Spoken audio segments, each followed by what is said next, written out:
Hello everyone, welcome to my YouTube channel. इस video में हम देखेंगे कि select statement and where clause क्या होते हैं, उनको किस तरह से यूज किया जाता है। तो प्रीवियस वीडियो में हमने देखा था कि टेबल्स क्या होते हैं, उनमें डेटा को किस तरह से इंसर्ट करते हैं, डेटा का सारा एक दूसरे के साथ रिलेशन किस तरह का होता है, कॉलम्स क्या होते हैं, रोज क्या होती हैं, ये सब कुछ हमने अच्छे से एक्सप्लेन किया था और उसको समझने की कोशिश की थी। अगर आपने अभी तक वो वीडियो नहीं देखी तो आपको डिस्क्रिप्शन में लिंक मिल जाएगा, आप वो वीडियो देख सकते हैं। उसमें मैंने अच्छे से एक्सप्लेनेशन कर दी हुई है। और इसके बाद नेक्स्ट चलेंगे। आज की वीडियो में हम देखेंगे कि किस तरह से हम सिलेक्ट स्टेटमेंट को यूज करते हैं, और इसके बाद सिलेक्ट स्टेटमेंट को यूज करते हुए हम ऑल इंफॉर्मेशन या किसी स्पेसिफिक कॉलम की इंफॉर्मेशन को किस तरह से डिस्प्ले करते हैं, और इसके बाद वेयर क्लॉज क्या होता है और इसका यूज किस तरह से हम करते हैं। तो ये हमारे पास ओपन है हमारा Oracle database 11G express addition. आप कोई भी यूज कर रहे हो 21C या कोई दूसरा भी एडिशन यूज कर रहे हो तो आप वो कर सकते हैं। तो यहाँ पे मेरे केस में मैं यहाँ पे 11G यूज कर रहा हूँ। तो अगर आपको नहीं पता कि किस तरह से इसको यूज किया जाता है, डाउनलोड एंड सेटअप किया जाता है, तो उसकी वीडियो भी आपको डिस्क्रिप्शन में मिल जाएगी। तो यहाँ पे हमारे पास कुछ क्वेरीज हैं, इनको हम प्रीवियस वीडियो में डिस्कस कर चुके हैं। एक है क्रिएट टेबल के लिए क्वेरी, जिसको यूज करते हुए हम डेटाबेस में एक टेबल क्रिएट करते हैं। तो इसके बाद उसमें जो कॉलम्स वगैरह हैं वो सब कुछ हमने यहाँ पे क्रिएट किए हुए हैं, जिसमें हमारे पास एक कॉलम है SID मतलब स्टूडेंट ID, और इसके बाद उसकी टाइप एंड साइज। इसके बाद है SNAME मतलब स्टूडेंट नेम, उसकी टाइप एंड साइज, और इससे नेक्स्ट है सब्जेक्ट कॉलम और इसकी टाइप एंड उसका साइज। और इसके बाद हमने उसमें कुछ डेटा इंसर्ट किया था, जिसके लिए हमने यहाँ पे यूज की थी इंसर्ट इनटू स्टूडेंट। ठीक है, तो यहाँ पे हमने फिर वैल्यूज इंसर्ट की थी, ये 1 2 3 SID के लिए, और इसी तरह ये अली है, और इसके बाद नेम, और इससे नेक्स्ट हमारा सब्जेक्ट में इंग्लिश स्टोर है। ये स्टूडेंट 1 था, तो ये एक रो इंसर्ट की गई है, और यहाँ पे एक सेकंड रो इंसर्ट है। तो उसके लिए सेम हमने क्वेरी यूज की थी इंसर्ट इनटू स्टूडेंट, और इसके बाद जो वैल्यूज थी वो हमने यहाँ पे इंसर्ट की थी। तो ये हमने 2 रोज इंसर्ट कर दी हुई है। ठीक है, तो इसको अच्छे से मैं एक्सप्लेन कर चुका हूँ। अगर आपको इसकी अच्छे से अंडरस्टैंडिंग नहीं है तो आप लिंक पे जाएं जो कि डिस्क्रिप्शन में प्रोवाइड कर दिया हुआ है, और वीडियो देख के इसको समझ सकते हैं। तो इससे नेक्स्ट चलते हैं आज के टॉपिक की तरफ, जिसमें हमने देखना है कि सिलेक्ट स्टेटमेंट को हम किस तरह से यूज करते हैं, और वेयर क्लॉज क्या होते हैं उनको किस तरह से हमने यूज करना है। तो यहाँ पे हम करेंगे सिलेक्ट ऑल फ्रॉम स्टूडेंट। ये हमारे टेबल का नेम है जो हमने क्रिएट किया। ठीक है, तो अब यहाँ पे मैं आपको एक्सप्लेन करता हूँ। तो यहाँ पे आप यहाँ पे मैं सेमीकोलन यूज करूंगा। तो इसमें आप देख सकते हैं कि ये सिलेक्ट स्टेटमेंट यूज की गई है। ये सिलेक्ट करती है, अगर हम कंप्लीट डेटा को सिलेक्ट करना चाहें टेबल में से, किसी एक स्पेसिफिक कॉलम की वैल्यू को हमने अगर सिलेक्ट करना है तो उसके लिए ये सिलेक्ट यूज होता है। तो अगर तो हमने टेबल में जितनी भी इंफॉर्मेशन सेव है, जितनी भी रोज सेव है, उन सब का डेटा सिलेक्ट करके यहाँ पे डिस्प्ले करना चाहते हैं, फिर हम यहाँ पे एस्टेरिक साइन यूज करते हैं। तो एस्टेरिक का मतलब यहाँ पे होता है ऑल। एस्टेरिक मतलब सिलेक्ट ऑल। इसके बाद ये कीवर्ड है फ्रॉम का मतलब है ये जिस टेबल में से आपने सिलेक्ट करना हो, तो ये रिजर्व कीवर्ड है, इसको आपने मस्ट यूज करना है। और इससे नेक्स्ट है आपके टेबल का नेम। आपने जिस नेम से भी ये डेटाबेस में टेबल को क्रिएट किया होगा उसका नेम यहाँ पे डिफाइन करेंगे।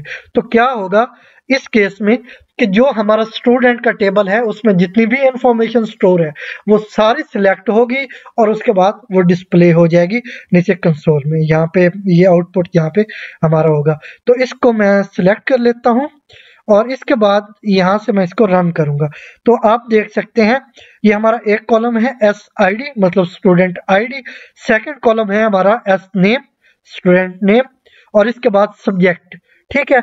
इसमें हमने 2 रोज इंसर्ट की हैं। ये 2 रोज ये हमारी है, मैं आपको यहाँ पे हाईलाइट करके दिखा देता हूँ। ये हमारी 2 रोज हैं, ठीक है, जिनको हमने यहाँ पे इंसर्ट किया हुआ है। तो फर्स्ट में हमारे पास क्या है, ये SID है, ये नेम है और ये सब्जेक्ट है। ये फर्स्ट रो हो गई हमारी, ये ऊपर आप देख सकते हैं। सेकंड रो हमारी क्या है, 4 5 6 मतलब स्टूडेंट ID, इसके बाद नेम एंड इसका सब्जेक्ट हमारे सेकंड स्टूडेंट का। तो ये हमने 2 रोज इंसर्ट की थी। इसी प्रोसेस को फॉलो करते हुए मल्टीपल रोज आप इंसर्ट कर सकते हैं। तो अब ये सिलेक्ट हो चुके हैं, जितना भी डेटा हमारे इस स्टूडेंट टेबल के अंदर स्टोर था वो सारे का सारा सिलेक्ट हो चुका है और यहाँ पे डिस्प्ले हो गया। तो अब ये तो हो गया सिलेक्ट ऑल का यूजेज, ठीक है। अब हम चाहते हैं कि हम किसी एक कॉलम में स्टोर वैल्यूज को डिस्प्ले करें। मतलब ये हमारे पास एस नेम है, तो हम चाहते हैं कि एस नेम कॉलम में जितनी वैल्यूज आती हैं वो डिस्प्ले हो। तो अगर हम इसको सिलेक्ट करें तो हमारे पास अली एंड कमर, क्योंकि 2 नेम हमने यहाँ पे स्टोर किए हुए हैं, तो ये दोनों सिर्फ नेम स्टोर हमें डिस्प्ले होने चाहिए। इनकी ये ID एंड सब्जेक्ट डिस्प्ले नहीं होना चाहिए। तो उसके लिए हमारे पास क्या क्वेरी है, उसके लिए है सिलेक्ट, फिर हम कॉलम नेम देंगे। तो हमारे टेबल में कॉलम नेम कौन सा है, नेम के लिए यहाँ पे है S नेम, ठीक है, ये कॉलम नेम होगा। अब यहाँ पे एस्टेरिक हम यूज नहीं कर रहे, हम यहाँ पे S नेम यूज कर रहे हैं इंस्टेड ऑफ एस्टेरिक साइन। तो इसके बाद फ्रॉम स्टूडेंट, तो ये स्टूडेंट हो गया, ठीक है। अब ये क्या करेगा कि जो हमारा स्टूडेंट टेबल है इसमें जितने भी स्टूडेंट के नेम सेव हैं वो सारे डिस्प्ले होंगे। तो यहाँ पे हमारे पास अली एंड कमर है, तो ये दोनों डिस्प्ले होने चाहिए, बाकी कोई भी इंफॉर्मेशन डिस्प्ले नहीं होनी चाहिए। तो हम रन करते हैं, तो अब यहाँ देख सकते हैं एस नेम का कॉलम वो डिस्प्ले हुआ है और इसके अंदर जितने भी हमारे पास वैल्यूज हैं वो डिस्प्ले हुई हैं। तो हमारे पास अली एंड कमर हैं। अगर 10 रोज होती तो यहाँ पे 10 नेम हमें डिस्प्ले हो रहे होते। तो इसके बाद अब हम चाहते हैं कि वैल्यू इन 2 स्टूडेंट में से, एक स्टूडेंट 1 रो है, एक स्टूडेंट 2 के लिए रो है, तो हम चाहते हैं कि जो स्टूडेंट 1 है सिर्फ उसकी इंफॉर्मेशन डिस्प्ले होनी चाहिए। तो वो कैसे हम करेंगे, हम यहाँ पे करेंगे सिलेक्ट और उसकी सारी इंफॉर्मेशन डिस्प्ले होनी चाहिए। तो उसके लिए हम करेंगे सिलेक्ट ऑल, यहाँ पे भी हम एस्टेरिक साइन यूज करेंगे, फ्रॉम स्टूडेंट। तो अब यहाँ पे हम वेयर क्लॉज को यूज करने वाले हैं, तो यहाँ पे हम करेंगे वेयर। अब ये सिलेक्ट करता है किसी एक स्पेसिफिक यूनिक की को। यूनिक की क्या होती है, ये जो हमारे पास ID है इसको एज ए यूनिक की हम यूज कर रहे हैं। तो इसका क्या मतलब है, यूनिक की एक ऐसी की है जो दूसरी किसी भी वैल्यू के साथ, हमारे पास मल्टीपल रोज हैं तो किसी दूसरे रो में जो हमारे पास एक फर्स्ट करें, हम फर्स्ट रो में हमारे पास ये की है 1 2 3, ठीक है, इसको एज हम यूनिक की यूज कर रहे हैं या प्राइमरी की यूज कर रहे हैं। तो किसी दूसरी रो में ये 1 2 3 वैल्यू नहीं होगी। तो अगर हम इसकी बेस पे सर्च करेंगे तो सिर्फ वो एक स्पेसिफिक रो सिलेक्ट होगी जिसमें ये 1 2 3 की SID वाली रो इंसर्ट है, सिर्फ उसकी वैल्यू डिस्प्ले होगी। मैं आपको यहाँ पे इंप्लीमेंट करके दिखा देता हूँ। वेयर हम किसकी बेस पे करेंगे, SID, क्योंकि ये हमारे पास यहाँ पे एज अ यूनिक की यूज हो रही है, मतलब इसकी वैल्यू किसी दूसरे कॉलम के साथ मैच नहीं होती। तो यहाँ पे हम करेंगे SID, तो कौन सी 1 2 3।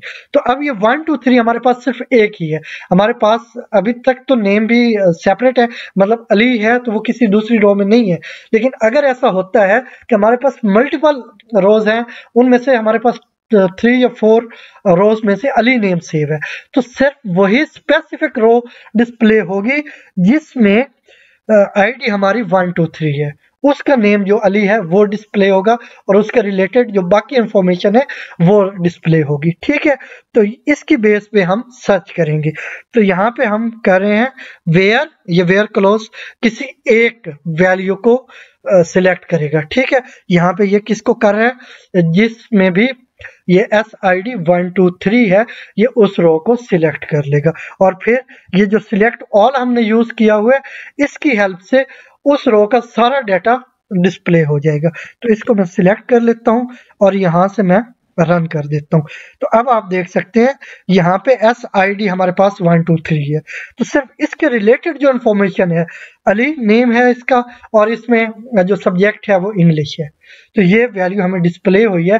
इसमें जो बाकी कोई रो है वो डिस्प्ले नहीं हो रही, क्योंकि हमने यहाँ पे ये यूज की हुई है, वेयर क्लॉज यूज किया हुआ है और इसमें सिर्फ एक ही हमारे पास जो वैल्यू थी 1 2 3 की, वो सिर्फ एक थी, इसलिए ये एक रो हमें डिस्प्ले हो गई है। तो अब हम क्या चाहते हैं, हम यहाँ पे करते हैं सिलेक्ट, यहाँ पे हम फिर से एक नेम सिलेक्ट करते हैं और वो भी किसी एक स्पेसिफिक आईडी में से नेम सिलेक्ट करेंगे। तो उसके लिए हम क्या करते हैं, as name from student where, अब यहाँ पे भी हम वेयर क्लॉज यूज करेंगे और इसमें हम करेंगे SID। तो यहाँ पे हम SID कर लेते हैं 4 5 6, ठीक है। और इसके बाद हम यहाँ पे करेंगे सेमीकोलन, इसको मैं सिलेक्ट कर लेता हूँ और अब इसको मैं रन करता हूँ। तो फिर से मैं आपको यहाँ पे एक्सप्लेन कर देता हूँ कि यहाँ पे हमने सिलेक्ट यूज किया और इसके बाद हम एस नेम कॉलम को सिलेक्ट कर रहे हैं। तो अब क्या होगा, इसमें क्या आउटपुट आना चाहिए, यहाँ पे नेम आएगा। कौन सा नेम आएगा, जिसकी ID 4 5 6 है उसका नेम आएगा, बाकी कोई दूसरा नेम यहाँ पे डिस्प्ले नहीं होगा और इस नेम के अलावा कोई दूसरी इंफॉर्मेशन भी डिस्प्ले नहीं होगी। सिर्फ उस रो में से जिसकी ID 4 5 6 है उसमें से नेम डिस्प्ले होगा। तो इसको मैं रन कर लेता हूं और यहाँ पे आप देख सकते हैं ये कमर, क्योंकि हमारे पास ये जो 4 5 6 था ये वाली रो, इसमें जो नेम है वो कमर सेव है। तो यहाँ पे आप देख सकते हैं कि ये कमर डिस्प्ले हो चुका है। तो ये आपको आई होप अच्छे से समझ आ गई होगी कि सिलेक्ट स्टेटमेंट क्या होती है और इसका यूजेज क्या होता है और इसके बाद वेयर क्लॉज क्या होता है और इसको हम किस पर्पस के लिए यूज करते हैं। आई होप ये वीडियो आपके लिए बहुत हेल्पफुल एंड यूजफुल होगी। अगर वीडियो अच्छी लगी हो तो लाइक एंड शेयर करें और अगर अभी तक हमारे YouTube चैनल को सब्सक्राइब नहीं किया तो अभी हमारे YouTube चैनल को सब्सक्राइब करें।